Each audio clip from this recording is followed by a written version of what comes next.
Welcome to education therapy. दोस्तों यहाँ पर आज हम रेजिस्टेंस निकालना सीखेंगे। एक तो ये सर्किट हमको दिया हुआ है और एक सर्किट इसके बगल में दिया हुआ है। ठीक है, यहाँ पे तीन रेजिस्टेंस लगे हैं। ठीक है, एक दो तीन, तीनों के वैल्यूज यहाँ पे दिए हुए हैं। इस कॉम्बिनेशन को हम कहते हैं पैरेलल कॉम्बिनेशन। यहाँ पे रेजिस्टेंस जो लगे हैं वो समांतर श्रेणी में है, पैरेलल सीरीज में है, और सॉरी पैरेलल कॉम्बिनेशन में है। और यहाँ पे जो सेकंड क्वेश्चन है उसमें आपको ये क्रम जो दिख रहा है, इस तरह के क्रम को हम, इस तरह के सर्किट को हम सीरीज यानी श्रेणी क्रम कहते हैं। ठीक है, तो यहाँ पे सबसे पहले हम सॉल्व करते हैं जो फर्स्ट क्वेश्चन है हमारा, इसको। यहाँ पे हम रेजिस्टेंस कैसे फाइंड करेंगे, तो इसका सिंपल से एक फॉर्मूला होता है। फॉर्मूला है 1/R। इसको हम समतुल्य रेजिस्टेंस कहते हैं। तो 1/R is equal to 1/R1 plus 1/R2 plus 1/R3, ये होता है फॉर्मूला। अब हम मान लेते हैं ये 20 है R1, 40 को R2 और 60 को R3 मान लेते हैं। ठीक है, तो हमारा जब इसको सॉल्व करेंगे तो हमारा 1/R की वैल्यू आ जाएगी।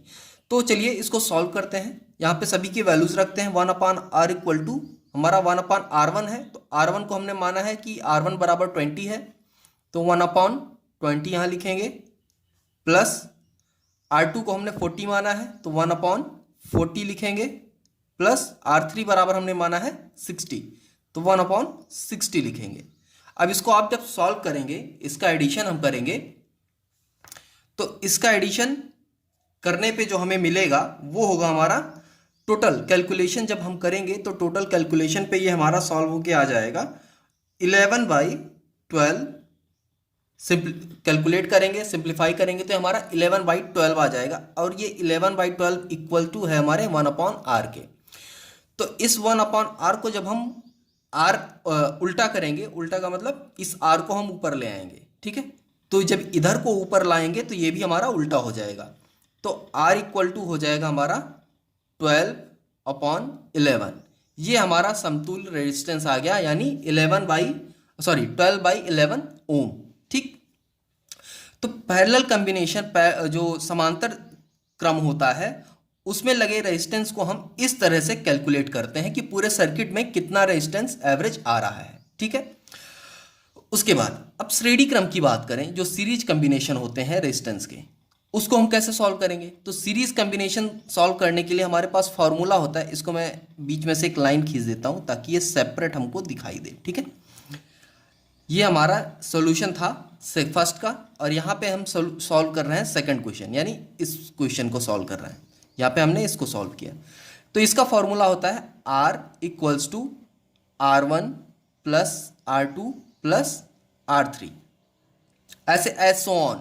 इसका मतलब ये होता है प्लस एज सो ऑन, जितने भी रेजिस्टेंस होंगे वो ऐसे लगे हम जोड़ते चले जाएंगे। ठीक है, अब यहाँ पे हमारे पास तीन ही रेजिस्टेंस है, तो तीन रेजिस्टेंस के लिए हमने R3 तक लिख लिया। R1 बराबर है 20, R2 बराबर हमने माना 40, और R3 बराबर हमने मान लिया 60। ठीक है, आप क्रम कोई भी मान सकते हैं, आप R2 बराबर 20 मान सकते हैं, क्रम कोई भी हो सकता है, उससे मतलब नहीं है। बस जो वैल्यूज आप जिस क्रम में लिख रहे हैं वो आपको पता होनी चाहिए, ताकि कैलकुलेशन में कोई फॉल्ट ना हो। चलिए, तो अभी हमारे पास वैल्यूज हैं वो हम रख देते हैं। R1 बराबर हमने 20 माना तो हमने 20 रख दिया, R2 बराबर 40 है, 40 रख दिया, और R3 बराबर हमारा 60 है। तो इसको हम सॉल्व करेंगे। सॉल्व करेंगे तो क्या आएगा हमारा, ये जोड़ने पे आ जाएगा 120। ये 120 जो है यही है R की वैल्यू, और सीरीज कॉम्बिनेशन में 120 ओम आएगा। ठीक है, तो ये सीरीज कॉम्बिनेशन में लगे हम जो श्रेणी क्रम में जो रेजिस्टेंस लगते हैं, प्रतिरोध लगते हैं, उनको हल करने के लिए हम इस तरह से सॉल्व करते हैं। वहीं पे जब पैरेलल क्रम, या जिसको हम समांतर क्रम कहते हैं, उसमें जो प्रतिरोध लगा होता है, या पैरेलल क्रम में, पैरेलल कॉम्बिनेशन में जो रेजिस्टेंस लगे होते हैं, उनको सॉल्व करने के लिए हम इस तरह से फॉर्मूला का इस्तेमाल करके सॉल्व करते हैं। उम्मीद है आपको समझ में आया होगा। अगर कहीं कोई डाउट है, कोई दिक्कत है, तो आप कमेंट बॉक्स में पूछ सकते हैं।